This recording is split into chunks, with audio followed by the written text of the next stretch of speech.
کسی مفکر نے ایک بات کہی تھی کہ وہ لوگ جو زندگی میں وقت کی کمی کی شکایت کرتی ہیں وہ در حقیقت فارغ لوگ ہی ہیں، واقعتاً مصروف رہنے والے ہیں۔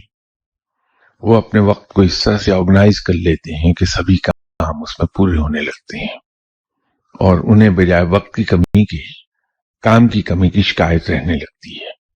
آپ صلی اللہ علیہ وسلم کی حیات طیبہ ہمارے لیے ایک ایسا نمونہ ہے جس سے ہم اپنی زندگی کے تمام مسائل کا حل نکال پاتے ہیں۔ آپ صلی اللہ علیہ وسلم نے اپنی زندگی کو 3 حصوں میں تقسیم کیا ہوا تھا۔ ہم اپنے دن کو اس طرح سے تقسیم کر لیں، کیونکہ روحانیت میں ڈیوٹی پر بہت زور ہے کہ ڈیوٹی سب سے افضل ہے۔